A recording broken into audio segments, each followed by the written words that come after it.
I'm arriving to this nice little bookstore in Madrid called La Buena Vida. It's on the corner in front of the old opera house. And I'm walking on the beautiful, clean, gray streets. Some lucky parked cars along the sides. Bless you, parked car, and your beautiful parking spot. And as I approach the corner, I can already see the books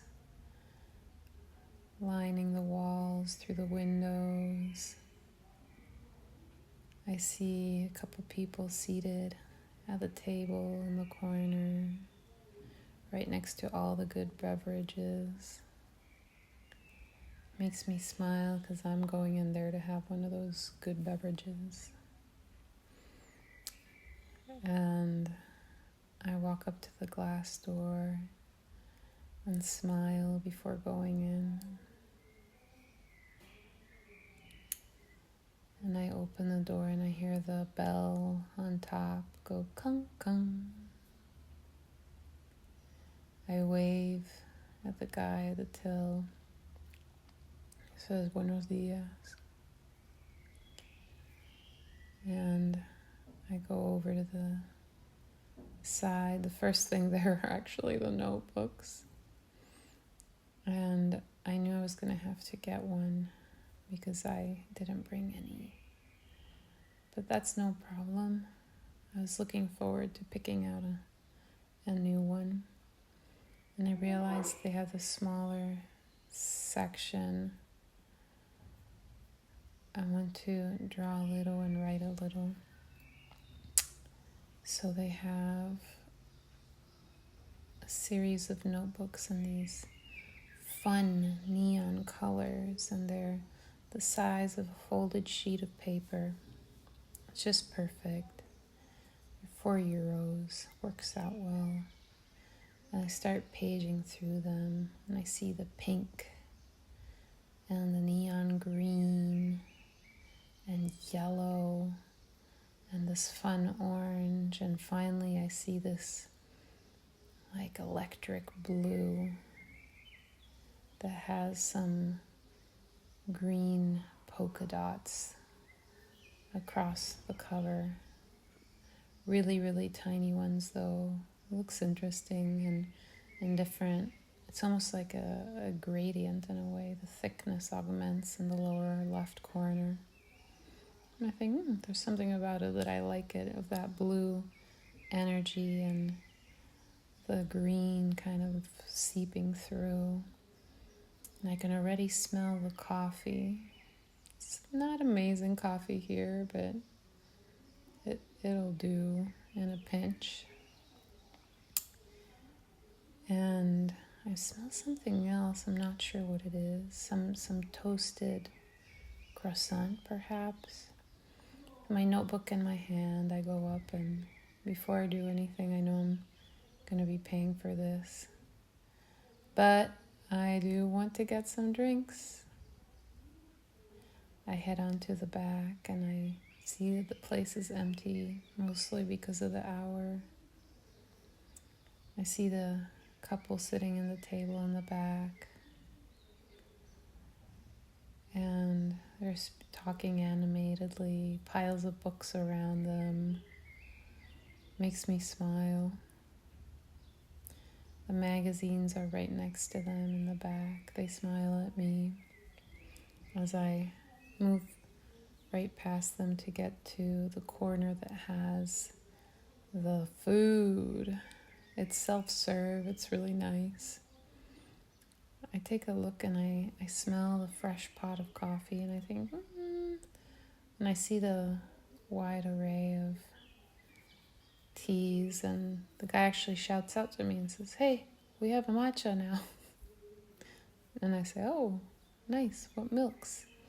And he starts saying oat, soy, fat-free cow, rice, And it's been a while since I had oat milk. I think, I feel kind of like having that thickness. I say, how am I making the matcha? And he's like, I'll come over. And he comes over and starts showing me the little blender that they clean to make the matcha and how to do that. The little, like a little mason jar that has some matcha in it. And all of a sudden he uncaps it with an effortless gesture, and I hear the pop. And I can already smell it, that delicious green earthy smell. I see the green powders.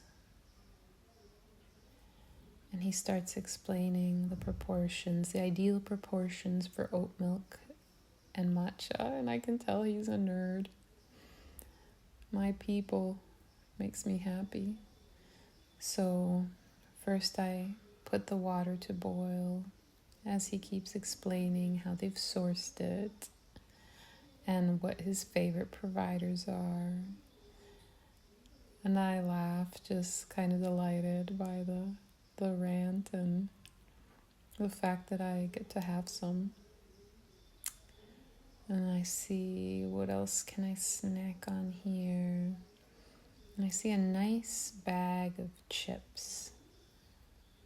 It's like stove-cooked chips with olive oil, and there's a nice-looking lady on the corner of the bag, and it says Grandma's potato chips. I think that's about right today.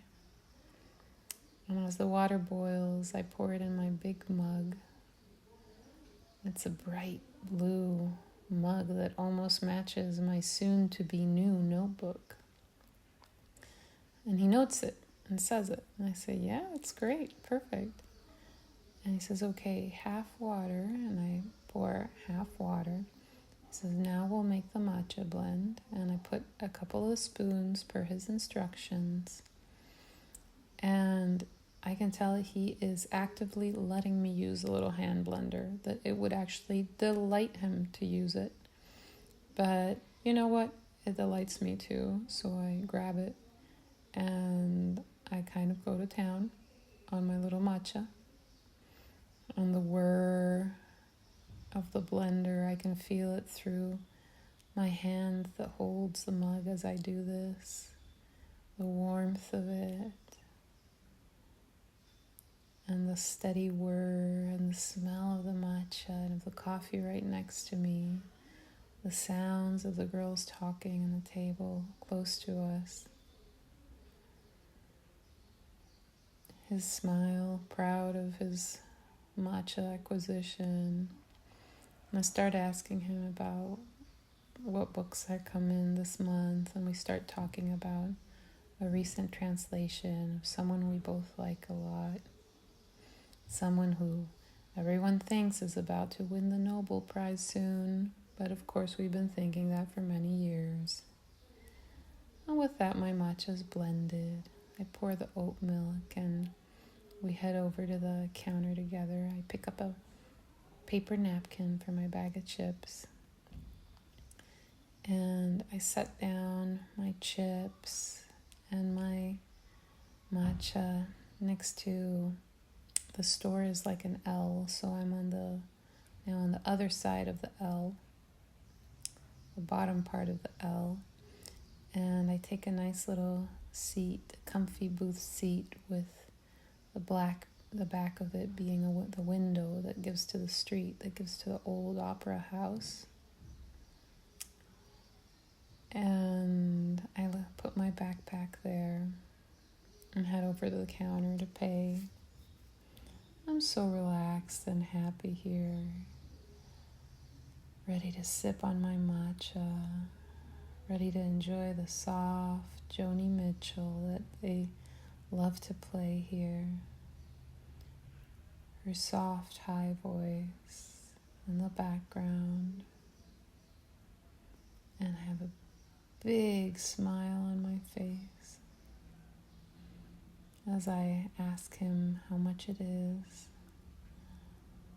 I give him €9 for everything, and I head over to my little spot and this treat that I've given myself to start the week. I have a big smile on my face, and before I'm gonna read or anything, I feel like I'm going to draw just this little scene. Just the happy man at the till, the two women there in the back, a table of books in front of them, a table of books in front of me, just at the forefront. And with that, I open my bag of chips and I take one out. And I slide it into my mouth, and it's so crisp and a delicious crunch, but not like olive oil burned or not like oil burned. They're delicious. They have the best texture, the perfect amount of salt. And I chew them thoroughly, enjoying the the taste, and crushing them up against my palate, and the loud crunch in my ears, and my belly's happy, so happy to welcome these good fats and salts and minerals and calories. My body loves it already. Charging up, I'm like a little sim avatar, and my bar is charging up energy. My body's loving everything I'm giving it. And I keep touching my matcha, and I realize it's cooled down enough, so when I'm a few chips in, I take a sip and I think, is matcha the best combination with salt chips? Perhaps, perhaps not. But I'm enjoying it tremendously.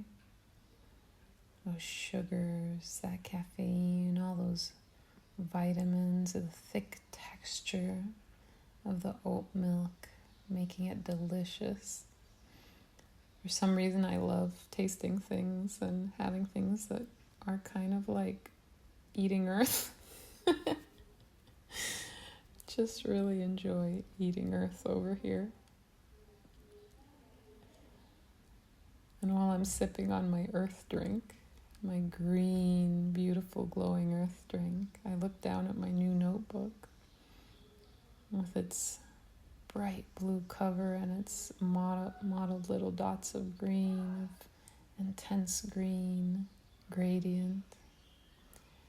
And I look around and I realize this is the energy in the room. This pulsating blue and green shifting in clouds around me. It almost colors my vision. And enjoying this thoroughly, I breathe in.